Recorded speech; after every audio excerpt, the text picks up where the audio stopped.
Hello and welcome to Looking for Mr. Rabbit update on the 10th of November. But before we go any further, first of all, don't forget to subscribe to my YouTube channel. Follow me on Twitter at ModMilitaryMum and find me on Facebook, Claire McNaughton.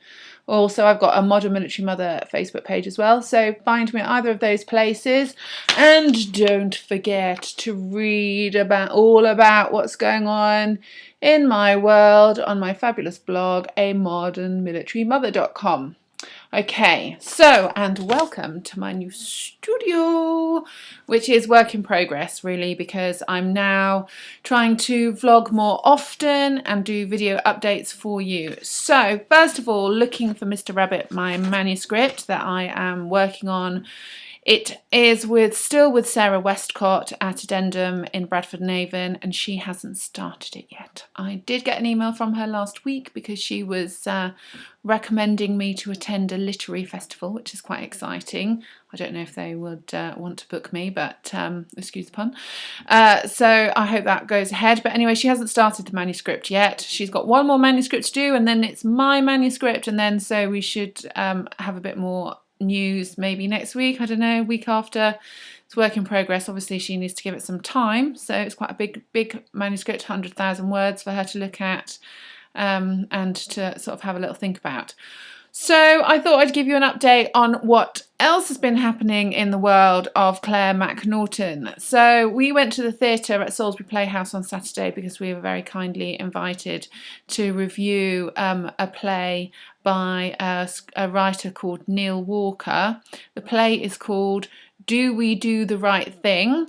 And it is next on this week, I think, at the Exeter Bike Shed in Devon. So if you're in Exeter in Devonshire, then go ahead and go down and see this play. It's very interesting, actually. It's inspired by a BBC documentary, Do We Remember Them, I think it was called, that Neil Walker watched. Now, his father was a sergeant in the army, and he had a very mobile childhood where he lived in quarters, but he never wanted to follow in his father's footsteps and join the military, and so really looked at the sort of situation in Wootton Bassett through the eyes of an army child. Neil is also gay as well, so I'm not sure if that was an influencing factor on his decision to join the military, but obviously he likes to work in the arts because he's written this play and he performed in it as well, so perhaps it's like he just wanted to pursue a career on the stage rather than a career in the military, which is completely fair enough. We also took our 11-year-old son to watch it, which was very difficult watching for him, and halfway through the performance I sort of regretted my decision, but he did manage to get to the end of it. He found it very depressing. I mean, it is kind of a depressing play on many levels because it does just look at death in war, which is obviously pretty grim. It did coincide with Remembrance Sunday as well. We didn't attend a remembrance service. Hagar and I chose to remember in our own private way, and it doesn't necessarily involve him putting on his full military uniform and attending a religious service. But we bought our poppies and we had a minute's silence, and we were very sort of thoughtful on that day, and we talked to the children about what it means and why it's important to acknowledge it, and that but on some level we are still sort of living the reverberations of a decade of a family which has been slightly torn apart by conflict. We definitely have felt the war in Afghanistan emotionally in our family, and it's definitely still there, that we're still feeling it. We haven't obviously had it as bad as some. There's definitely people out there who've had it considerably worse, but it doesn't mean that you don't acknowledge your own sort of pain, really.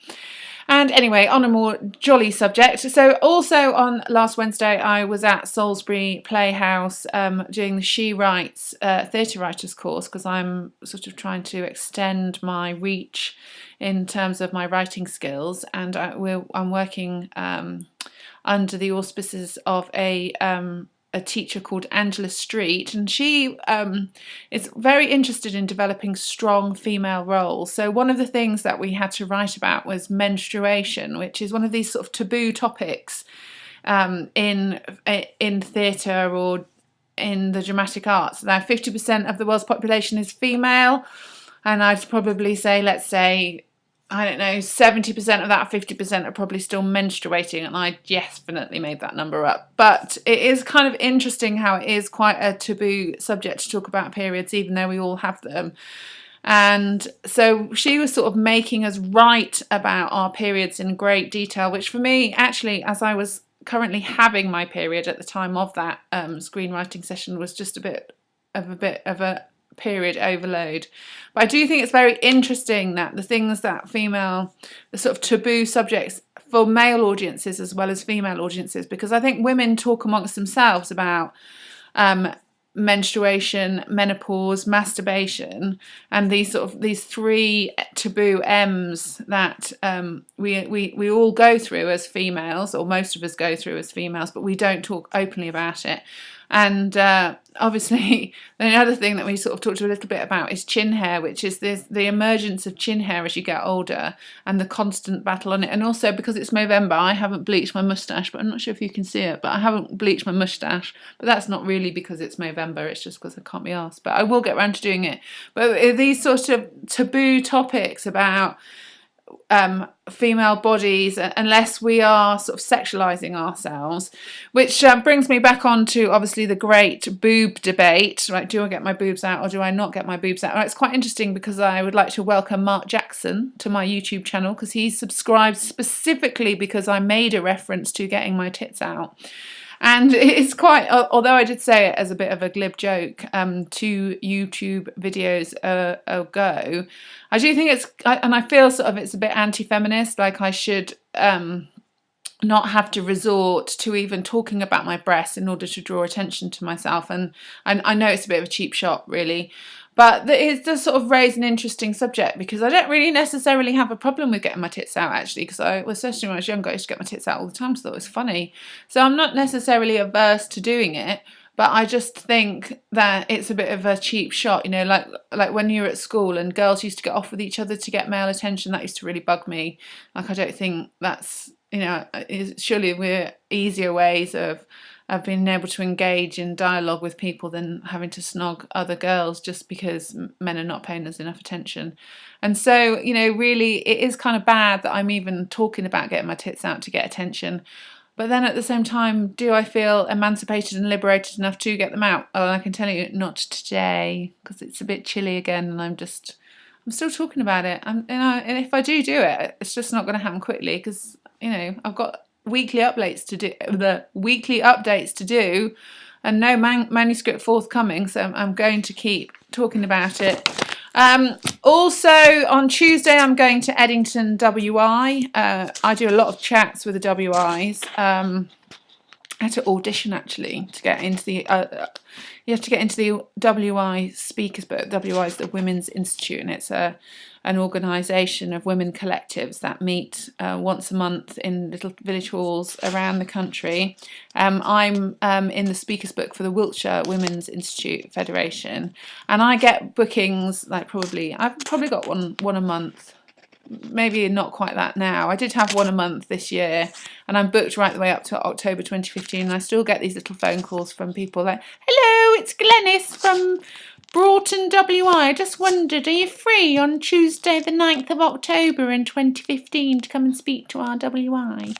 So I do. It's quite interesting, but it's really good fun, and I love going to the WIs. And I go and I read excerpts of my book, Tales from the Domestic Frontline, which is a fantastic stocking filler for Christmas for your wife, if she is a grumpy cow and doesn't like doing housework like me. I'm a grumpy cow, by the way. And so I read excerpts from this, and the WI ladies they're kind of divided, actually. If they've got daughters that are stay-at-home mums that are sort of caught up in the rigmarole of domestic chores and children, then they have a lot of empathy for me. Or if they themselves were stay-at-home mums, or were trying to juggle work and staying at home, and if they were sort of felt like they were slaves to their families, then these sort of WI women empathise with this book. If they've got sons, and especially if they've got sons in the military, they tend not to like me because they think that I should be looking after their sons, or their sons' wives should look after their sons as well as they looked after their sons. So it is slightly controversial, and it does divide the WIs, but they all have a little giggle, which is great. Also, I have got an article in... Oh, what's happened there?